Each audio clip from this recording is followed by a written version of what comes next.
Stephen Hawkins का जन्म 8 जनवरी 1942 को इंग्लैंड के ऑक्सफोर्ड में हुआ था।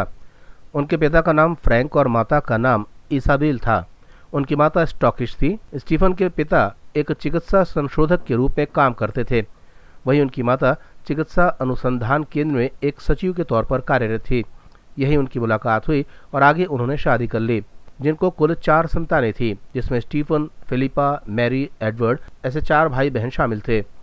इसमें एडवर्ड को स्टीफन की माता पिता ने गोद लिया था। शुरू से ही स्टीफन एक मेधावी छात्र के रूप में उभर कर सामने आया था। उसकी शिक्षा के प्रति रुचि देखकर उसका दाखिला अच्छे विद्यालय में कराया गया था। स्टीफन ने अप्लाइड मैथमेटिक्स और थ्योरेटिकल फिजिक्स में ब्रह्मांड संशोधन के संबंध में कार्य किया।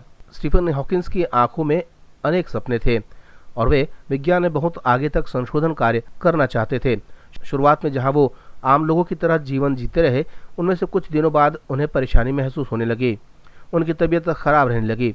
जब 21 साल की उम्र के थे तो अचानक सीढ़ियों से गिर गए और बेसुध हो गए। उनके पिता उन्हें इलाज के लिए अस्पताल ले गए तो डॉक्टरों ने बताया कि स्टीफन्स को एम्योट्रोफिक लेटरल स्क्लेरोसिस नाम की एक बीमारी है। इस बीमारी का कोई भी इलाज मौजूद नहीं था और इस बीमारी में धीरे धीरे शरीर के सभी अंग लकवाग्रस्त होकर पूरी तरह काम करना बंद कर देते थे। स्टीफन हॉकिंस ऐसे पहले व्यक्ति थे जिन्होंने ब्रह्मांड को समझने की थ्योरी विकसित की थी।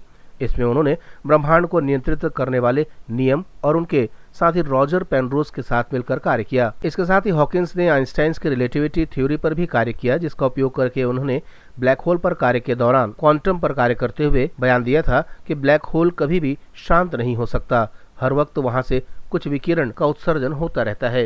हॉकिंस के इन आविष्कारों को दुनिया में काफी ज्यादा चर्चा बटोरी और विज्ञान जगत और आम आदमी इस विषय की ओर अत्यधिक आकर्षित होने लगा।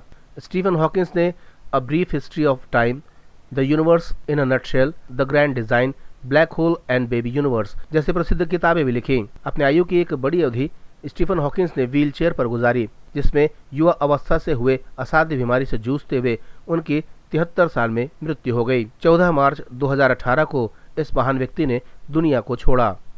ब्यूरो रिपोर्ट, जनता से रिश्ता।